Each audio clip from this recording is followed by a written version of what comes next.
कैसे हैं सभी? बहुत अच्छे। वास्तव में दिल से ये बातें कहते हो या हैं? दिल से कहते हो? चलिए ठीक है। दिमाग से तो नहीं कहते हो? हैं? सिखाया गया है? कौन सिखाया है? पूजा मैम ने कहा। ओके, इसके पहले नहीं जानते थे कि कोई यदि पूछे कि कैसे हो? हैं? आप कहते हैं बहुत अच्छे हैं।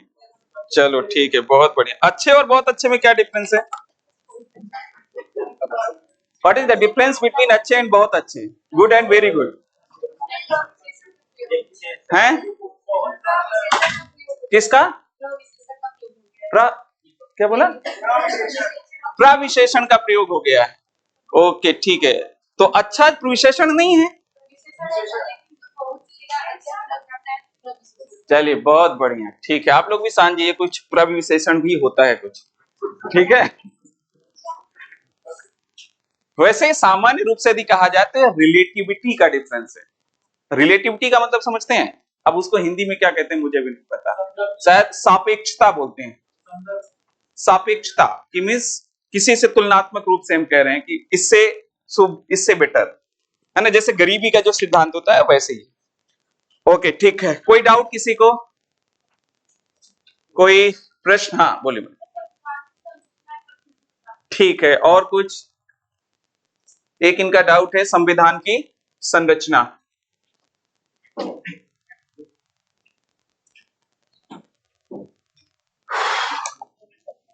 और किसी को कोई डाउट है भी बता दो।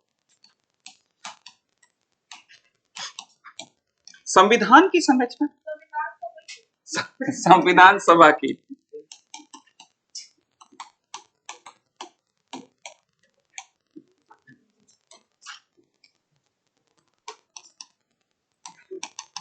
Composition of constituent assembly.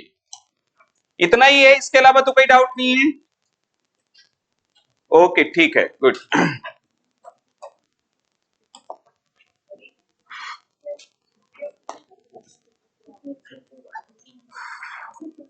संविधान सभा की संरचना, इसकी संरचना में यदि हम बात करें तो कुल यानी कि संविधान सभा में टोटल कितने लोग थे? तो कितने लोग थे?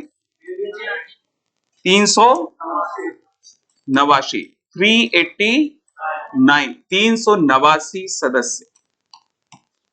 अब ये सदस्य कौन थे? 389 सदस्य, हाँ बिल्कुल, ये लोगों के प्रतिनिधि थे। प्रतिनिधि का मतलब जैसे आपकी क्लास में कोई मॉनिटर, आपकी क्लास का क्या हो गया? प्रतिनिधि। यानी कि जैसे यदि मैं कोई प्रश्न पूछता हूं तो आप लोग सब एक साथ बोलना शुरू कर देते हैं, जैसे जंगल में होता है, ठीक है? तो उसका मतलब क्या हो गया? कोई ना कोई एक हेड बना दिया जाए। जैसे गांव में सरपंच होता है, वो क्या होता है? वो आपका प्रतिनिधि होता है।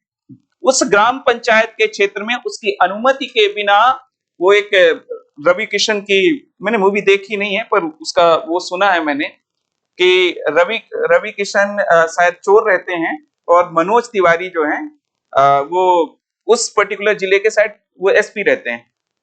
तो जो है उसमें उनके द्वारा बताई गई कहानी के अनुसार ये था कि भाई मनोज तिवारी उस चोर को पकड़ लेंगे, और मारेगा कौन? एसपी, ऑब्वियसली एसपी मारेगा। लेकिन जब रवि किशन आते हैं उनके सामने तो रवि किशन ही एसपी को जड़ देते हैं, और वो कहते हैं, आपकी भोजपुरी टोन में मुझे नहीं आती तो मैं हिंदी में बोलूंगा कि भैया इस गांव में यदि पत्ता भी हिलता है तो मेरी अनुमति के बिना वो नहीं हिल सकता है। समझ रहे हैं? तो वैसा ही वो सरपंच होता है, क्योंकि वो सरपंच व्यक्ति नहीं है, वो उस क्षेत्र की जनता को रिप्रेजेंट कर रहा है, उस क्षेत्र की जनता की इच्छा को रिप्रेजेंट कर रहा है। तो इसलिए वो व्यक्ति नहीं। अगेन, तो ये जो संविधान सभा के 389 सदस्य थे, ये देश की 40 करोड़ आबादी को रिप्रेजेंट कर रहे थे। यानी कि इनकी इच्छा उस 40 करोड़ की आबादी की इच्छा मानी जाती है कि 40 करोड़ लोग ऐसा चाहते हैं, यदि जो चीज ये 389 सदस्य चाहते हैं। तो यानी कि इसका मतलब यह कि 389 सदस्य इन 40 करोड़ की आबादी पॉपुलेशन के क्या थे? प्रतिनिधि, यानी कि रिप्रेजेंटेटिव। रिप्रेजेंटेटिव।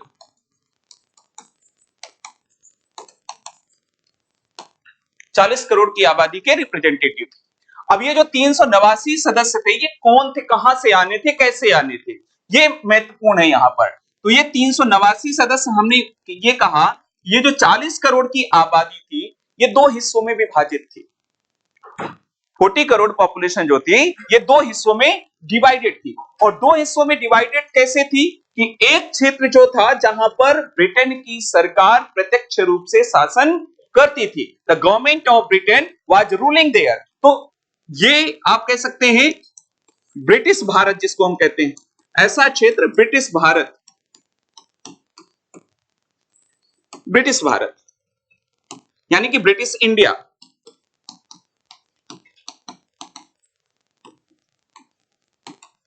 British India. और एक ऐसा क्षेत्र था जहां पर ब्रिटेन की सरकार शासन नहीं करती थी। तो वहां उस क्षेत्र को हम क्या कहते, वहां पर कौन शासन करता था, वहां पर राजा शासन करते थे। और कितने राजा, एक भी नहीं,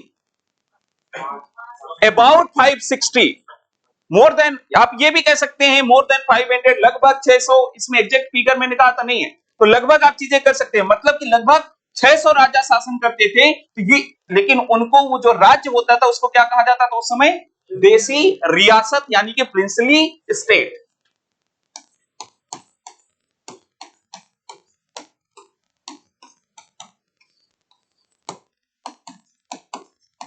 प्रिंसली स्टेट, ठीक है। अब यानी कि आप ये कह सकते हैं कि ये पूरा भारतीय, जो आज भारत, पाकिस्तान और बांग्लादेश, इसको मिलाकर के ये पूरा क्षेत्र, इतने से क्षेत्र की आबादी लगभग 10 करोड़ थी, लगभग 10 करोड़, एग्जैक्ट नहीं, लगभग 10 करोड़, और इतने क्षेत्र की आबादी लगभग 30 करोड़ थी, ठीक है। और यहां पर इस पूरे ये 30 करोड़ की आबादी थी, यहां पर शासन किसका था, ब्रिटेन का, लेकिन यहां पर शासन राजा। और ये लगभग कितने, कोई ये इतना बड़ा, कोई इतना बड़ा, कोई इतना, कोई इतना, ऐसे लगभग कितने थे, 560, 560, अबाउट 560, 560 सदस्य थे।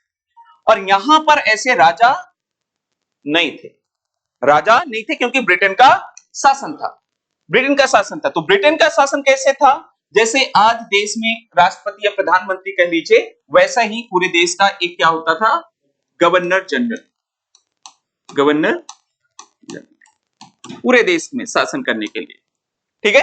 अब इसके अलावा, अब आप यहां पर यह समझिएगा, ये जो पूरा का पूरा क्षेत्र है 30 करोड़ की आबादी, ये भी डिवाइडेड थी। जैसे आज भारत को 28 राज्यों में विभक्त किया गया है, 28 स्टेट्स है ना, उस समय भी कितने स्टेट्स थे, 11, और उनको राज्य नहीं प्रांत कहा जाता था, प्रोविंस कहा जाता था। तो ये टोटल आप डिवाइड कर लीजिए, कोई क्षेत्र बड़ा था, कोई क्षेत्र छोटा था, ऐसे टोटल आप कितने में डिवाइड कर लेंगे, कितने हो गए, 11, बता दीजिएगा मुझे। 1 1 2 3 4 5 6 7 8 9 10, नहीं, अभी एक और डिवाइड कीजिए, हो जाएगा। अब ये 7 8 9 10 11, इतना क्षेत्र बच गया। तो आज हमारे देश में 8 केंद्र शासित प्रदेश भी हैं, यूनियन टेरिटरीज है, 8 केंद्र शासित प्रदेश हैं। तो ये उस समय, वहां उस समय कितने थे, 4, 1 2 हो गए। ये हो गया दिल्ली, ये हो गया अजमेर, ये हो गया कुर्ग, और ये हो गया बलूचिस्तान, बलूचिस्तान, ठीक है। तो ये लेकिन इनको क्या कहा जाता था, यूनियन टेरिटरी नहीं कहा जाता था, क्या कहा जाता था, चीफ कमिश्नरेट प्रोविंस, यानी कि मुख्य आयुक्त प्रांत कहा जाता था। अब वो क्यों कहा जाता था मुख्य आयुक्त प्रांत, वो भी मैं आपको बता देता हूं। मुख्य आयुक्त प्रांत, मुख्य आयुक्त प्रांत। देखिए यहां पर मैंने कहा कि पूरे देश के लिए, जैसे आज राष्ट्रपति है, वैसे क्या है, गवर्नर जनरल होता था पूरे देश के लिए। लेकिन सरकारें उस समय भी दो स्तर की थी, एक केंद्र सरकार और प्रत्येक प्रांत में प्रांतीय सरकार यानी कि प्रोविंशियल गवर्नमेंट। जैसे आज वैसे उस समय भी था। तो पूरे देश की सरकार के लिए तो गवर्नर जनरल हो गया, ठीक है। जैसे मैंने कहा था कि प्रेसिडेंट और वाइस प्रेसिडेंट पंडित जवाहरलाल नेहरू प्रधानमंत्री बने थे, तो वैसा ही है, नॉमिनल हेड के रूप में ये था। प्रधानमंत्री का पद उस समय वाइस प्रेसिडेंट कहा जाता था, वो एक अलग पैटर्न था, लेकिन ऐसा ही था पूरे देश के लिए गवर्नर जनरल उस सरकार के लिए, और प्रत्येक प्रांत में एक अपनी प्रांतीय सरकार होती थी। तो वहां का जो हेड होता था उसको क्या कहा जाता था? गवर्नर।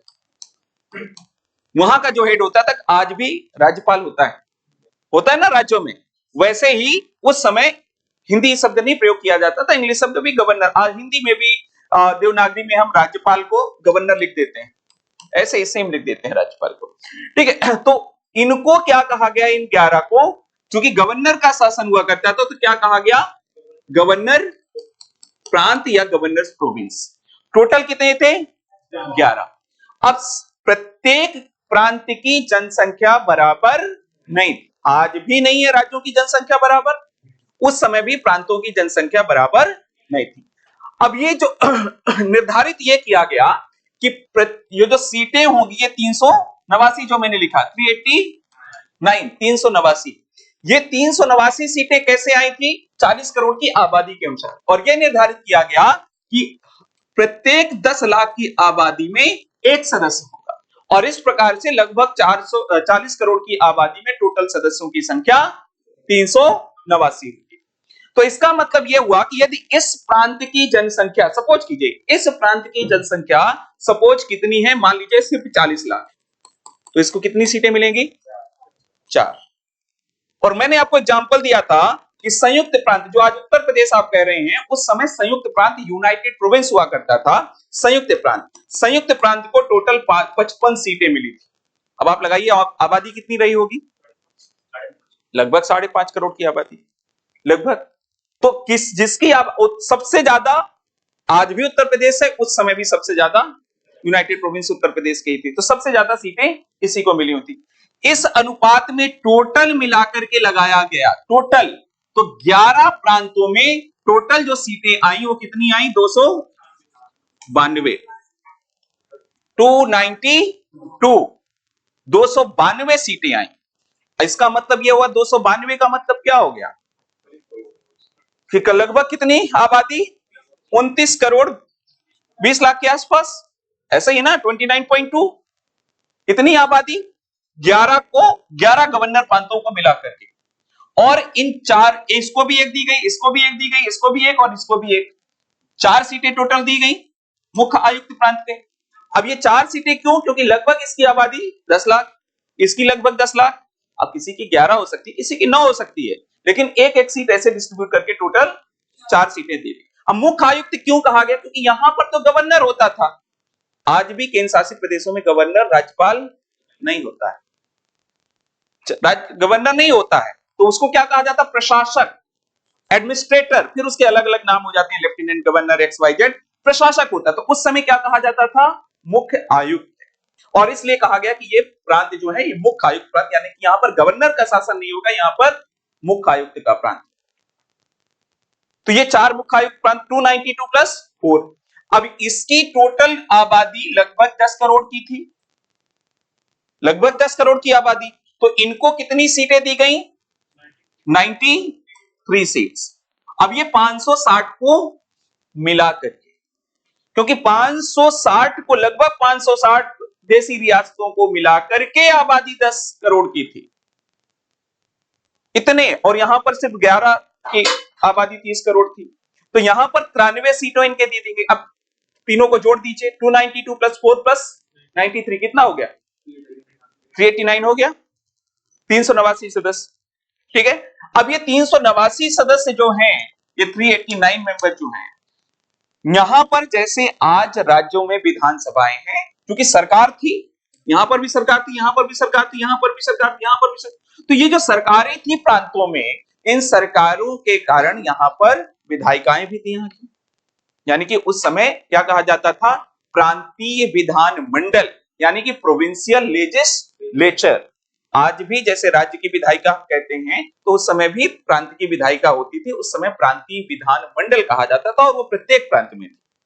तो प्रत्येक प्रांत में थी, यानी कि जैसे यहां की विधायिका हो गई, इसका मतलब इसके सदस्य क्या कहलाएंगे? विधायक, यही ना। आज एमएलए हम कहते हैं, विधायक कहते हैं मेंबर ऑफ लेजिस्लेटिव असेंबली, तो उस समय भी यहां पर विधानमंडल था। अब ये जो विधानमंडल प्रत्येक में मैं कह रहा हूं, तो यहां पर ये जो विधानमंडल था, इनको इनका भी चुनाव भी होता है, जैसे आज विधायक का चुनाव होता है, उस समय भी होता था। तो यहां पर क्या थे? विधायक। इनको किसने चुना था? जनता ने। जनता ने। तो इनको ये कहा गया कि जैसे मान लीजिए सपोज कि यूपी को, यूनाइटेड प्रोविंस को कितनी सीटें दी गई थी संविधान सभा में? 55। तो ये जो यहाँ के यूनाइटेड प्रोविंस के विधायक थे, इनको ये कहा गया कि आप निर्धारित करेंगे कि वो 55 लोग कौन, और वो भी कैसे? मतदान के माध्यम से वोट करेंगे आप। तो यानी कि प्रांतीय विधानमंडल के सदस्यों को निर्धारित करना था कि संविधान सभा के सदस्य कौन होंगे, प्रोविंशियल लेजिस्लेचर्स के मेंबर्स को। तो इन्होंने जो निर्धारित, यानी कि इनका क्या होना था? ये 296 सदस्यों का क्या होना था? निर्वाचन, चुनाव होना था। निर्वाचन का मतलब चुनाव होना था। और लेकिन यहां पर तो विधानमंडल थी नहीं, क्योंकि यहां तो न गवर्नर होता था, ना विधायिका होती थी, यहां पर राजा ही सब कुछ होता था। तो राजा को कहा गया कि भैया आप निर्धारित कर दो कि आपकी क्षेत्र की जनता का प्रतिनिधि कौन होगा। आप जिसको कह देंगे वही व्यक्ति संविधान सभा का सदस्य माना जाएगा। तो इसलिए मैंने शब्द यूज किया था क्या? नामांकन या मनोनीत, नॉमिनेशन। नॉमिनेशन, नाम अंकन, यानी कि नाम जिसको बोल दिया गया कि ये व्यक्ति होगा, नामांकन। तो ये 93 सदस्यों का नामांकन और इनका निर्वाचन। और इसीलिए मैंने एक लाइन लिखवाई थी कि संविधान सभा जो है partly elected and partly nominated, यानी कि आंशिक रूप से, आंशिक अंशतः भी लिख सकते हैं। एक अंश जो उसका था वो निर्वाचित था और एक अंश जो था वो नामांकित। यही चीज मैंने लिखवाई थी। क्लियर सभी को? अब इसमें कोई डाउट हो किसी को संरचना में तो अभी बता दो। किसने पूछा?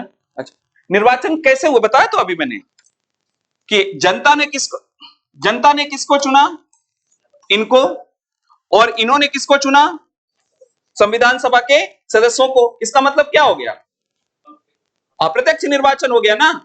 हम यदि डायरेक्टली वोट किसी को करते हैं, जैसे अभी लोकसभा के चुनाव हो रहे हैं, तो आप वोट डालोगे। जब वोट डालोगे तो जो निर्वाचित होगा वो कहलाएगा प्रत्यक्ष निर्वाचन। लेकिन जिसमें आप वोट नहीं डालते हो, आपने किसको चुना? आपने अभी जो वोट डालोगे किसको? सांसद को। फिर सांसद किसको चुनेगा? राष्ट्रपति को। यानी कि राष्ट्रपति का निर्वाचन कैसे? आपने, आपकी इच्छा है, क्योंकि आपने अधिकार किसको दे दिया? अपने सांसद को। और सांसद फिर निर्वाचन करता राष्ट्रपति को, तो वो निर्वाचन क्या कहलाता है? अप्रत्यक्ष। आपकी भूमिका है, नामांकन नहीं है वो, आपकी भूमिका है, बट आपकी भूमिका प्रत्यक्ष न होकर के अप्रत्यक्ष हो जाती है। ठीक है। जैसे आज शादियों का आजकल एक सिस्टम चला है, पहले पूरी तरह से अरेंज मैरिज हुआ करती थी, ठीक है। फिर अब सिस्टम चला एक लव मैरिज का, ठीक है। लेकिन अब कह देते हैं लव प्लस अरेंज। अब ये क्या है? समझिएगा इस चीज को, ये क्या है? ना तो ये अरेंज है ना तो लव है, तो है क्या? Love plus arrange. तो उसमें क्या करते हैं कि भैया लड़का लड़की पसंद कर देते हैं, तो वो खुद नहीं कहते कि हम शादी कर रहे हैं, माता पिता को लगा देते हैं ड्यूटी पर। तो वो इसका मतलब क्या हो गया कि गांव वालों की नजरों में ये शादी क्या हो रही है? अरेंज हो रही है। तो या इसका मतलब क्या हो गया? प्रत्यक्ष तरीके से किया उन्होंने लव मैरिज। हाँ, अप्रत्यक्ष तरीके से, प्रत्यक्ष न होकर के अप्रत्यक्ष। प्रत्यक्ष से करते तो ये होता कि भैया भाग जाओ यहां से, ठीक है। तो ये निर्वाचन जो था अप्रत्यक्ष तरीके से हुआ था। और कुछ इसमें कोई डाउट हो तो बता दीजिए, नहीं तो फिर हम आगे बढ़े।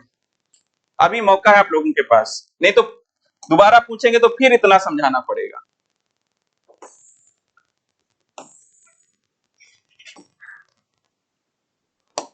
ओके, ठीक। फिर हमने कार्य प्रणाली डिस्कस की थी। आई थिंक कार्य प्रणाली तो कंप्लीट हो गया था। वर्किंग या प्रोसीडिंग्स, कार्य प्रणाली हो गया था ना, ठीक है। वर्किंग, अब मुझे आप ये बताइए कि कॉन्स्टिट्यूएंट असेंबली की फर्स्ट जो सिटिंग हुई थी वो कब हुई थी? हाँ, 9 दिसंबर 1946। संविधान सभा को संविधान बनाने में कुल कितने सत्र लगे थे? हाँ, 11 सत्र लगे थे। संविधान सभा को संविधान बनाने में, पूरा सेंटेंस सुना करिए, संविधान सभा को संविधान बनाने में कुल 11 सत्र लगे थे। 11 sessions have been taken by the constituent Assembly to frame the constitution of India. ठीक है। संविधान सभा के कॉन्स्टिट्यूएंट असेंबली के फर्स्ट चेयरमैन कौन थे?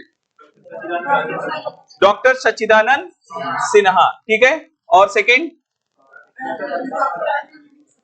ठीक है। और फर्स्ट आप ये कह सकते हैं टेम्पोररी चेयरमैन कौन थे?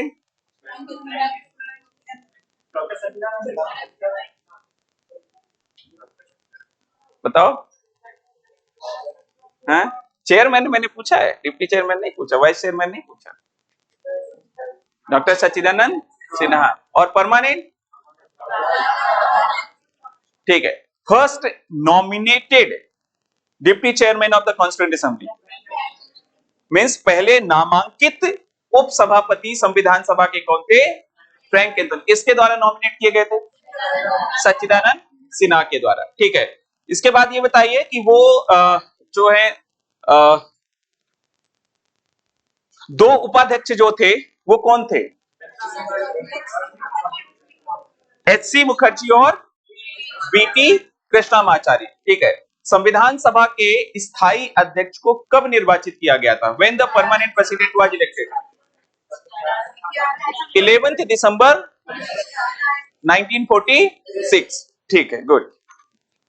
संविधान सभा का जो गठन है वो किसकी सिफारिश पर हुआ था?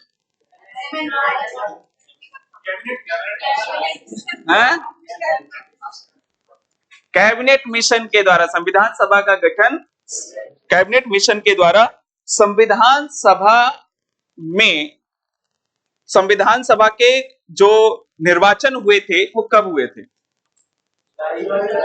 जुलाई अगस्त 1946। जुलाई अगस्त 1946 को संविधान सभा के जिन सदस्यों का निर्वाचन होना था उनका निर्वाचन हुआ। संविधान सभा में 296 सीटों में से कांग्रेस के कितने सदस्य निर्वाचित हुए थे? मुस्लिम लीग के 73। ठीक है। संविधान सभा के सदस्यों का संविधान सभा में सीटों का आवंटन कितने समुदायों में किया गया था? कौन कौन से? सिख, मुस्लिम और सामान्य। ठीक है, गुड। अब हम बढ़ते हैं आगे। उद्देश्य प्रस्ताव भी शायद कुछ हमने डिस्कस किया था। ऑब्जेक्टिव रेजोल्यूशन,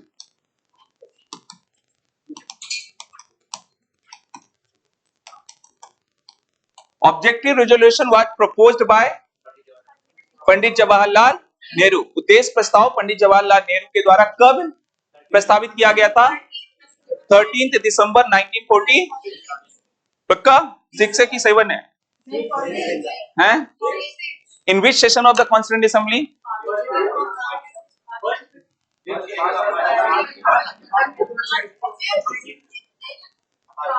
बैठक और सत्र, शब्द देखिएगा। सत्र पहला है, बैठक 5वीं। ठीक है, क्योंकि पहला सत्र कब से कब तक हुआ था? 9 दिसंबर 1946 से लेकर के 23 दिसंबर 1946 तक। तो ध्यान रखिएगा, एक सत्र के अंदर कई बैठकें होती थी। Means with in one sessions multiple sittings होती थी। मल्टीपल सिटिंग्स का मतलब ये हो गया कि जैसे एक सेमेस्टर के अंदर कई दिन कॉलेज लगता है, वैसा आप समझिए कि मींस सेमेस्टर तो पहला है और सेमेस्टर के हमारे जैसे आप लोग कहानी करते हैं कि दूसरे ही दिन, तो इसका मतलब क्या हो गया? दूसरे दिन का मतलब क्या हो गया? दूसरी बैठक में या दूसरी क्लास में। इसका मतलब यही हो गया। तो मींस इसका मतलब ये हो गया कि सत्र टोटल 11 हुए थे। सत्र कितने हुए थे टोटल? 11 सत्र। संविधान को बनाने में टोटल 11 सत्र लगे थे। हालांकि बैठक मैंने आपको नहीं बताई, बताया क्या कितनी बैठक हुई थी टोटल? क्योंकि देखिए उसके बीच में गैप भी होता था, गैप भी कई दिन का गैप होता था, छुट्टियां होती थी, तो दो, वैसे तो टोटल समय कितना बताया था मैंने?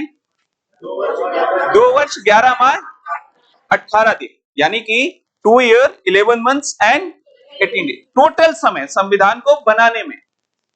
लेकिन अब जैसे आप लोग कहते हैं कि 3 साल का हमारा कोर्स होता है ग्रेजुएशन का, तो 3 साल का यदि हम मल्टीप्लाई करें तो आप 365 इंटू 3 कितना होता है?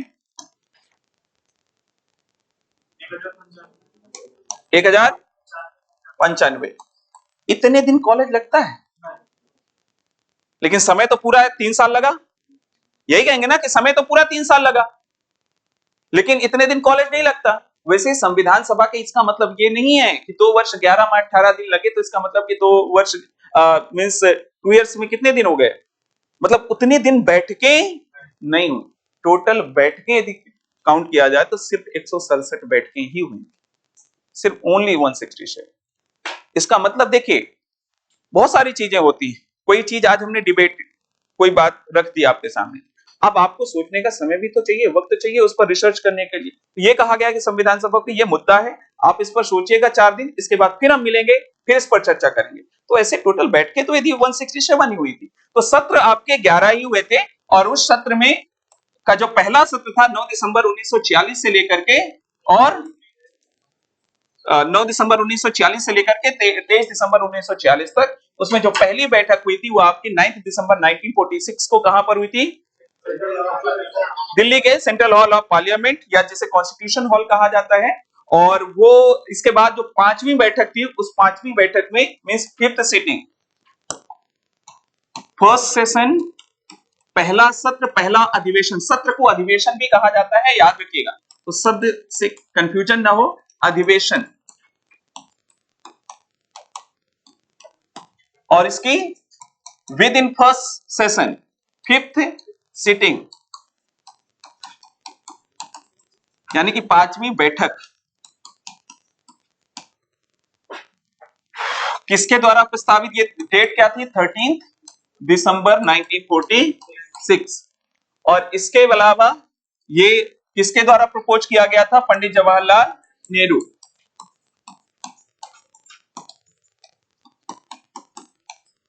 नेहरू के द्वारा प्रस्तावित किया गया था।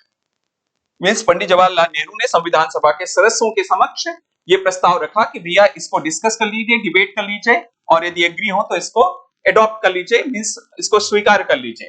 लेकिन ये पारित कब हुआ? मीन्स कॉन्स्टिट्यूएंट असेंबली के मेंबर्स ने पास किया, स्वीकृत किया, वो भी ध्यान रखिएगा एक शब्द लिखा जाता है सर्वसम्मति से, सर्वसम्मति से, यानी कि यूनानिमसली।